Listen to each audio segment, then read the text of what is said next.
Hi friends, welcome to javaexpress channel.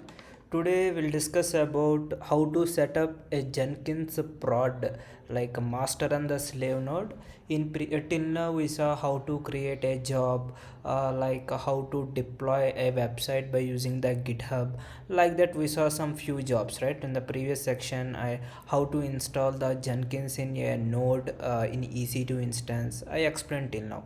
So if you are working in your project anything, like we have a lot of developers will be there, lot of projects will be there. If you take any IT company, multiple projects will be there in each department. Again, sub projects will be there, right? So there is a concept of if we have a multiple projects, like I have multiple CI/CD pipelines will be there, right? So if they use all Jenkins jobs in single virtual machine, suppose parallel is running around 10 jobs at a time. So what will happen when the job is increasing, installing the softwares, everything if it happen, there is a chance of CPU utilization may increase beyond expectation, right? It will go suppose 75, 85, 95. There is a chances will be there. So by that time what will happen, the server will be down. If server is down, all configurations, all jobs will be failed. So there is a failure case may happen. But in the prod they set up like a one Jenkins like one Jenkins node as a master node, and one more virtual machine they will create is a slave node. That means this whole four, if you are looking here, if you are seeing, like this is one virtual machine, this is two, this is three, and this is four, all virtual machines. But you will install the Jenkins only this particular virtual machine, okay? But you are saying to do some action to in my slave node, we can call it slave 1 and slave 2, this is slave 3.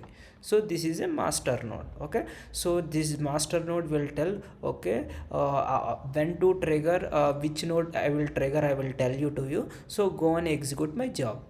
So what it will do, it will execute what are the instructions given by the Jenkins master node. It will execute that slave node. So the same way slave 2, if we use that one, whatever, whenever the job is started, so it will go and trigger this one, it will go and trigger, so that the master node is only the responsible to create the users, what access I need to give. So all configuration related information the master node it will take care. So the slave nodes, it don't know anything about the master, it will go as per instruction given by the master node. The slave node just go and run our Jenkins job. This is the concept of the master and the slave node. So I have an internal diagram, like how which all softwares are required, how to set up this action, everything I explained in clear picture in a diagram.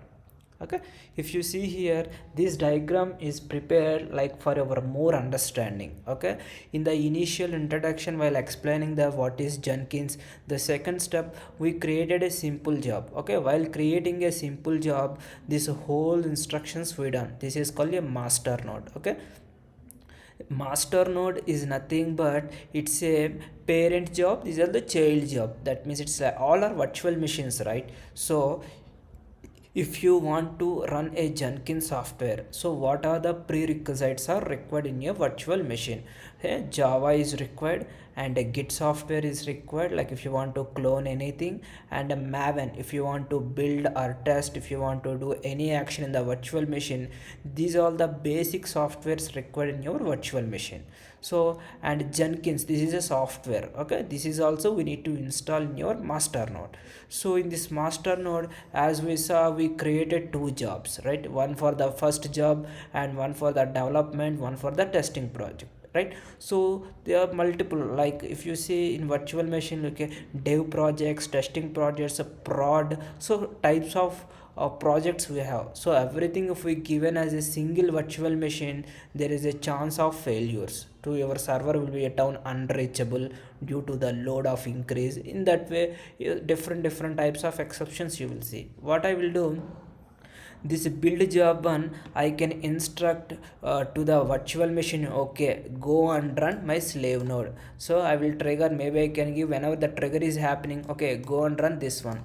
Maybe I can tell to the slave nodes, okay, who are free, go and run my jobs. So like that my master node will instruct to the slave nodes. Okay, this is a slave node. That means the cost, if you see three types of virtual machines, maybe assume this is a Windows virtual machine, this is a Linux based virtual machine, this is a Mac OS. So we can independent with each other. Okay, just the way of installing softwares are different. If you take the Linux, installing the softwares, some basic commands, the Mac is different. So just I need to go and run my job, that's it. Okay, so you created an EC2 instance. Okay, by default in master we have a Jenkins user will be created while you installing this software. Okay, what we'll do, in the slave nodes also I can create my users. Okay, Jenkins user and I will create Jenkins user, two types of users.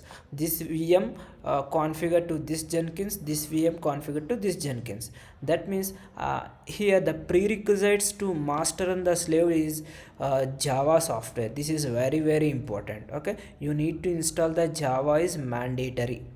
Okay, and Git and Maven are optional, the way of depending your if you want to print only the hello world, so no need Git right here. So just if you want to deploy the website in this slave node, then you need a Git is required. Why? Because if you install any Apache, again you are cloning. In the previous video we saw, right, to deploy a website by using a Tomcat server. So the same way what we need, Java, Git and Maven, these three softwares are required in node 1.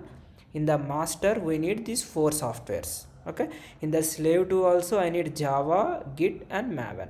So I will create a Jenkins user. This user is nothing but you can create a Ravi, you can create a Ramu, you can create Venkat, you can create Bhaskar, any user you can create. The suggested way to create is Jenkins user is the better. Okay, so I won't install any Jenkins, but in the master if you install the Jenkins, default one user will be created. Which user? Jenkins user. So but in slave nodes I don't need to install any software about the Jenkins, just I will create the user. I need to do some steps to communication between the master and slave. Okay, how to do that part action? So I will generate a public key and private key and authorized key in slave node 1. Okay, in slave 2 also I will do the same thing. Okay, how to generate the public key, private key, I will explain the command. So why you need to create means, if you want to log in a virtual machine, there are two ways you can perform. One for username and password, everyone knows, and one for by using the key, SSH key. Okay, what is the concept is, we have a public key and private key. So what I will do, this private key I will, okay, keep it in my master node. Master node in the sense I created a Jenkins, right? So what I will do, as part of this node I will give this private key to the master, so the master can communicate to the slave node. So this private key also I will give to here. Maybe this is my master node, so two slaves I will create, right? So that through SSH communication master and the slave can communicate with each other. Okay, and when you have a public key, this public key you need to copy to authorized key. Okay, by default this master will check in the authorized keys this key is available or not. By using this file it will access your master node. This is very important, the concept. If you good at the concept, the same way we will implement in our Jenkins. Okay, please if you feel any difficulty, any situation, like if you want to set up your software, if you feel any difficulties in your system or in EC2, please leave your comments in the video section. I will try to resolve your issues. Okay, we created the GitHub channel. What are the commands I am executing, every commands I will keep in the GitHub. Okay, please don't forget to subscribe our channel. Need your suggestions and your support. Thank you guys.